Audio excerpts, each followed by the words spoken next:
Hi there, guys. Thanks for joining me. I am on a journey of discovering the meaning of the New Testament, the Greek New Testament. I love the original language, the Greek, and I spend a lot of time syntaxing and trying to determine what has been encoded into the original language. I just find that there's so much truth to be mined by looking into the original language. It's so rich and so deep. So I'm busy discovering what is in the Gospel of Matthew. I'm working through Matthew chapter 6. I'm actually going to be preaching on that soon, so I'm actually doing this work for a sermon that I'm going to be doing, and I'm inviting you to join me on this journey of discovery. I by no means want to put this video out here to say I know better than anyone else, and I'm discovering, and I'm inviting you to join me on this journey of discovery. You might have some comments and some helpful advice. Please do comment on the comments below in the comment section of this video. I'm going to go through it slowly and probably make a couple of videos. I'm going to try and keep these videos down to 5 to 10 minutes.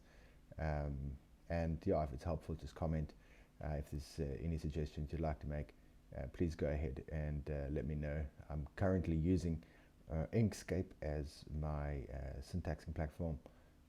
I know it's not the best text editor, but I really love the options available to me, and I found it to be the best program to be used for my syntax diagramming. So if you're keen to know what I'm using, it's Inkscape. But let's get stuck into Matthew, and let's prepare the text for syntaxing.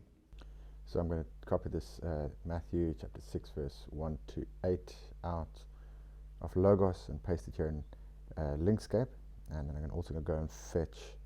I'm going to skip the section on the teaching on prayer and take from 16 to 18. Now we're not going to get to this whole text in one video, but let's go through it verse by verse, starting from verse 1. So the first thing we're going to need to do is just take verse 1 out from this text box that we got it in here. I'll move it up to the top here so we can work with it later on. I may as well take also the title out from here, and that'll be our title.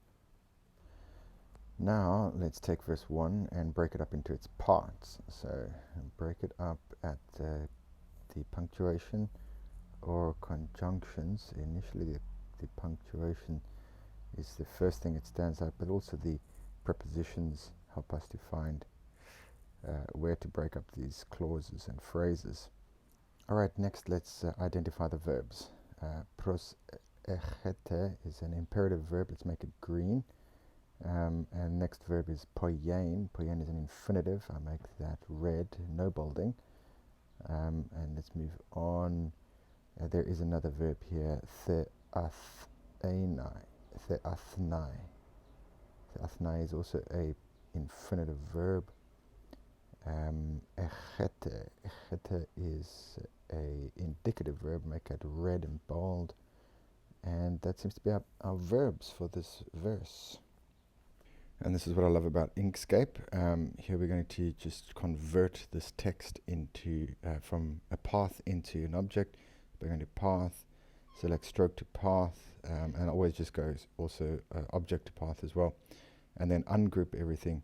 And you can see now we've got each and every individual letter which we can work with, which helps with syntax diagramming. Select everything and then just press 3 on the keyboard. We get zoom to that selection. And let's start working with this. So let's look at the verbs more closely now. We've got 2 verbs on this line. We do break them up into 2 lines. The first verb, prosechete, to watch or watch out. Let's put that on a line all by itself so that we have the verb poiein, which is to do, all on its own, to do the righteousness of yours. Okay, next line, emprosten ton anthropon, in front of or before the people. And then we have another preposition, prostotheathenai autois, with the result that it is seen by them. We're going to have to come back to this construction a bit later. This is an articular infinitive which denotes purpose. But I'll come back to that a bit later when we go through this verse in more detail. But if not, indeed. This is a phrase which simply means, but if you do, you have received your wages in full from beside the Father of yours, the one in heaven. Well, there you have it. This is verse 1, Matthew 6. Please join me as we continue verse 2 later on in the next video.